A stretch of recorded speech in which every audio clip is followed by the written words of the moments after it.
What is good, YouTube?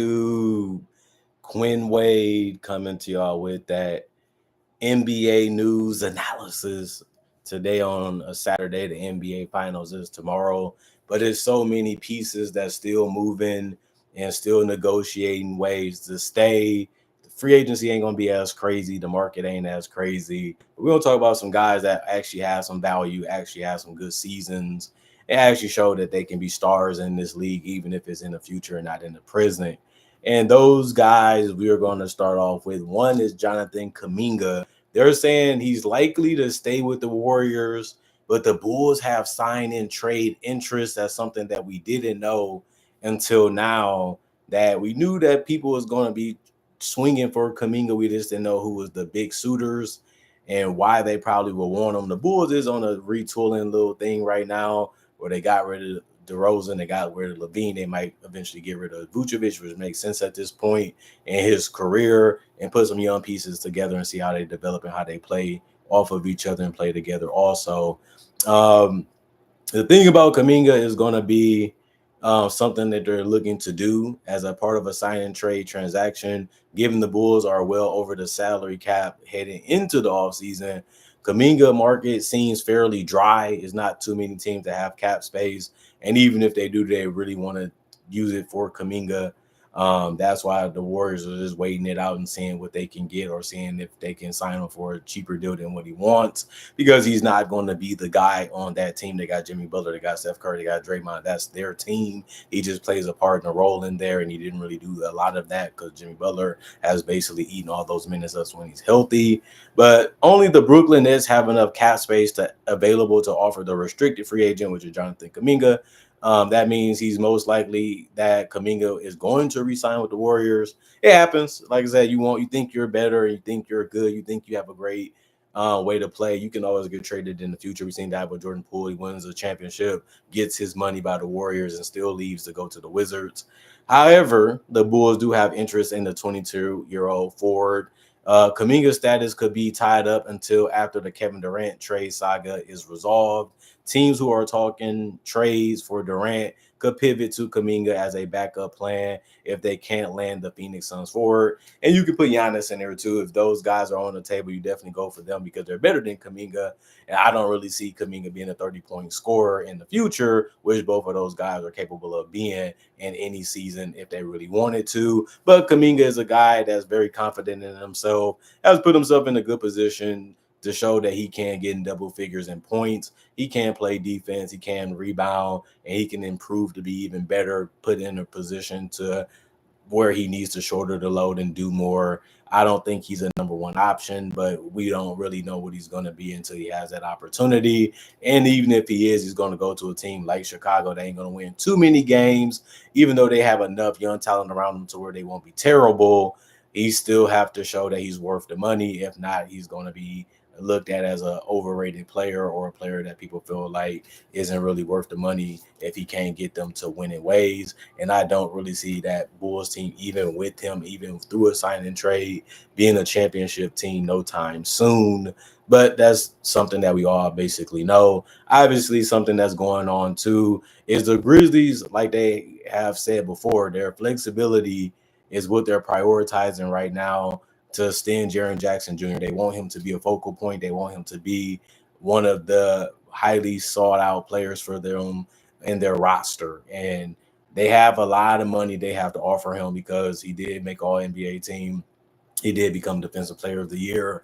He is a 20 plus point scorer, not the greatest rebounder, not the greatest isolation player, but he can get that hook shot to go down and he can finish around the rim because he is tall and long. And then Santiago Dama is a guy that can be a spacing for him if he plays the five, but he really can't play the five because of the rebound and the rim protection sometimes. And if he's not going to be able to do both of those things, he's not really going to be a center. But Santi is a guy that's flexible and versatile, so he stays out the way he plays his role, and he can keep the ball moving if he doesn't have a good shot, and he can get to the rim sometimes, depending on how hard you close out. But the Grizzlies freed up some long-term flexibility when they traded Desmond Bane to the Orlando Magic. This flexibility allowed them to prioritize and renegotiate in the extend Jaren Jackson and Santi Dama, which made sense. But the only problem with this is going to be this. Jackson has 1 year left on his contract at $23 million. That figure is considered too low for the veteran big man to sign a veteran extension off of. The Grizzlies are within range of being able to create cap space this offseason while keeping Aldama Capo on the books. That space would then be used to renegotiate Jackson's salary up to over $30 million for the upcoming season. Memphis would then add years off in the extension at 140% of whatever Jackson's new salary is. So it allows them to keep them even in the long term. When you draft players, you're not really trying to get rid of them. You're trying to build around them and fill out the rest of the roster too if they're star players like a Desmond Bain and a John Morant and Jaren Jackson. But it's just getting harder and harder to keep your good players, and it just been balancing out the league slowly because they got to go somewhere to get paid, and they have to, still continue their career and play the best that they can, which leads to finals like OKC versus Indiana. Either you drafting the next star, or you're trading for the next star, or you're signing the next star, or they're trying to become the next star. And that's exactly what happened to Memphis. They did do a lot of things right in that small market, but even then, the rules can hurt them too.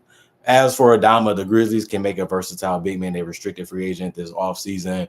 That would mean keeping Adama 11.8 million cap hold on the books. That's low enough figure that it shouldn't keep Memphis from paying this process of losing them. Basically, by having him as a restricted free agent, the Grizzlies should be able to hold off any offer sheets from other teams. And that sounds all really, really good. Another guy I wanted to talk about real fast was Cam Thomas. He wants to re-sign with the Nets. He put that in the public. I don't blame him. They drafted him. They knew he was a bucket. They knew he could score. This team is really bad and really terrible. They're going to need a lot of draft picks and a lot of years to get good. But at least he can score. At least he can handle the ball. At least even if you want him to come off the bench and be a bucket getter, he has done that too. And until you get the requisite talent that you need to be able to win again, at least you have a guy that is legit. He's a legitimate NBA player, and that's power, because you can use him as a trade asset too. And that could be another sign and trade. But right now, he hasn't been treated like a priority because he's coming off an injury. And he did have 2 20-point seasons back-to-back, even though he didn't play a lot of games this year. That just passed up. But the Brooklyn Nets recently stopped by his hometown news station in Chesapeake, Virginia, when the topic of his upcoming free agency came up. Thomas made it clear where his priorities lie. I definitely want to be back in Brooklyn. It's definitely home for me. Being drafted there, you definitely build bonds with people there. So I definitely love it there, as Thomas said. But at the same time, you do have to do what's best for you because it is a business. They're going to do it for their own sake, and they're going to have to humble you enough to do it for your own. It's all you can do back. Not to be pity or tit for tat, but that's just how it goes. Business aspect, so I have to play that by ear, but I definitely want to be back there for sure if I had a choice. Is basically what he's saying. Obviously, they can offer him the most money because they can give him that 5th year since he was there. He didn't really make an all-star team, an all-NBA team yet, but those can all be incentives, and that can give him some more money, especially because this probably is the best player that they have besides Cam Johnson. Thomas is a restricted free agent this offseason, so they can match anything that comes his way. And like I said before, the Brooklyn Nets is a team that actually have cap space. So it wouldn't be hard to match any offer that comes their way on Cam Thomas, whether it's high or low. But obviously, you want the deal to be right for you too. Since the Nets are the only team that projects to have significant cap space this summer, there's no threats for another team signing Cam Thomas to an offer sheet. The 4th-year guard averaged 24 points, 3 rebounds, 3 assists last season. And all you can say is he could get better, he can get wiser, and he can do more given the talent that's around him if they want to continue to use him that way like they did the last 2 years. Hawks are looking for options for using $25 million trade exception. The Atlanta Hawks won't have cap space this offseason, but the team is working well under the luxury tax and tax aprons, which is a great thing, and good management by their GM. That gives the Hawks more than enough flexibility to be a player on the trade market this offseason. Atlanta has a $25 million trade exception that will expire July 7th. So they definitely want to use that before that date. That exception was created in the DeJounte Murray trade, off-season trade, because they are so far below the tax and the aprons. The Hawks are in good position to use the exception to take on money in a potential trade to get another star to go along with Trae Young and Jalen Johnson, because he's balling too. And I'm liking a lot of other guys they have also. Atlanta has been reported to have interest in re-signing Karis LeVert. The Hawks acquired LeVert, obviously, in that trade that got rid of DeAndre Hunter for him to be with the Cavaliers. That didn't work out as well as the Cavaliers thought. It didn't really happen that much either, as he didn't really erupt in the playoffs either.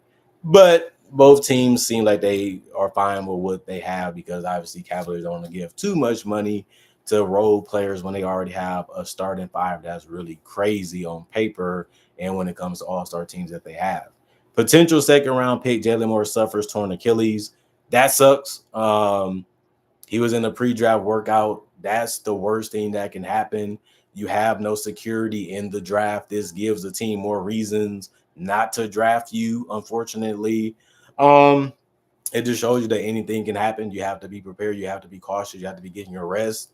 And you really have to take your time doing things, because this is something that can ruin your dreams. You can go from being drafted to now going undrafted, and that injury takes a whole entire year to heal before you're even good enough to play again and take contact and be able to work on your game again. So this guy has a chance to be out for 2 years, because no team is going to be in a rush to draft him now.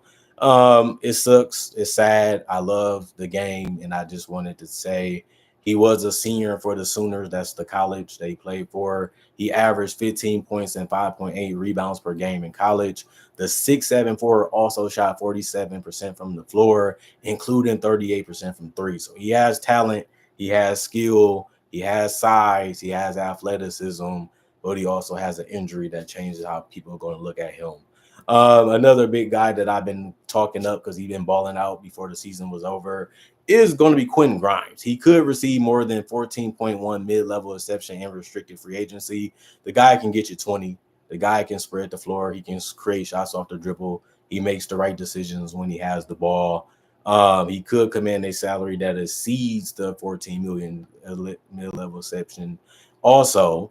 So that's something that's good to know, because the guy averaged 21 points, 5 rebounds, 4 assists in 37 minutes in over 28 games. The problem with him is you're not going to do that as Maxey is healthy. You're not going to do that Paul George is healthy. You're not even going to do that because Joel Embiid might be healthier next season. So the numbers was a little inflated, and he took a lot of praise that he should have got for playing well, and he had the chance to step up. He had the chance to get his spotlight, and he took it really, really well and did it really, really well, and I'm proud of him. But now it's time to get paid. When they traded for him, they knew that they was going to have to pay the man because they knew he had talent. But now you're going to be paying a little bit too much, and that will make sense for them to try to keep him if they can. But if they got rid of him, they still got Jared McCain, and they still got a player they can draft in this year's draft too. So they might go in a different direction. They might just go with the for sure, which is him. Which is all understandable. Like I said, it's a business, so they're gonna try to weigh out the best options for them while still keeping the best players that they can get for, so they can continue to try to win. People look at Philly like they should only be trying to win a championship with the talent that they have, and once you're giving out the money that they've been giving out to their players, it makes sense for them to only have that as their goal and nothing else. Other than that, the Sixers are prepared to exceed the first apron and could go over the second apron this offseason. With the Sixers keeping their draft pick and moving up to number 3, they will add 11 million in salary with their selection. So if you're a Philly fan, that's something that you have to keep in mind when you're getting excited about their roster and what they can do and what they're trying to do. Now, they got a lot of options, but they had a lot of options last year too. And if they stay healthy, they will be a tough team in the Eastern Conference, like we knew that they possibly could be also this year that just passed. But other than that, that's about it when it comes to the free agency news and the things that's happening around the NBA. this is a fun year to look forward to. Just going to be a quiet off season, like I said before. Nothing crazy is going to happen besides if somebody gets traded that we don't think will. We already know the big names that's on the market. We already know who's the restricted free agents. We already know who has cash. And we already know some of these teams can't shake it up too much, can't do too much different.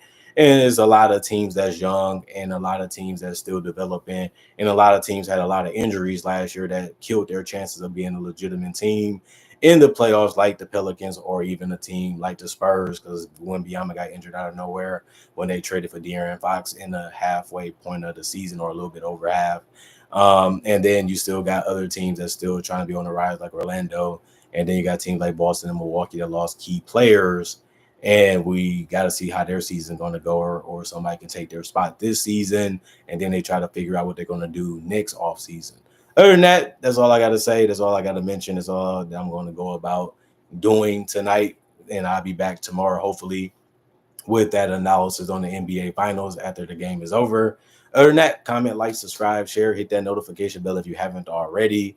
And if you're new to the channel, I do conversation videos just like this and various NBA only topics. I also do breakdowns with real footage of legends, current legends, rookies, and also future stars. I also do mock draft and draft coverage. So if you love that type of content, this is the channel for you. And you definitely should be a fan of it. And you definitely should continue to support it if you have done that in the past or still currently to this day, which I appreciate. And thank y'all for appreciating all the content that I put out and continuing to say subscribe and continuing to support what I love to do. And that's all I can ask y'all to do. And that's a 50-50 reason why I continue to go, because you guys love what I make and how I make it. And I love having y'all watching it.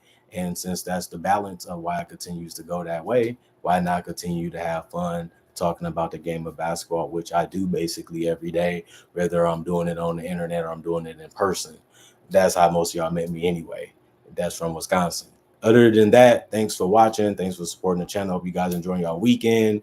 Hope you guys are staying focused on your goals, getting your rest, and also continuing to set new ones, and also trying to stay as happy as y'all can through all the chaos that can happen in this world and the fact that anything can happen in general. Other than that, I'm gone for now. See you guys tomorrow, hopefully. Peace out. Y'all stay blessed up. Remember, let's continue to make 2025 a better year than 2015. That's the biggest goal for this channel and really the only one this year for this channel. And other than that, it's just about being consistent and just continuing to give y'all great content as much as I can and having fun in the process of making it and doing it for y'all. And it's just been a lot more fun giving y'all live videos too, compared to just pre-uploading them and then giving it to y'all after I'm done with them. Other than that, thanks for watching. I'll be gone for now. See y'all tomorrow with more analysis, hopefully. Peace.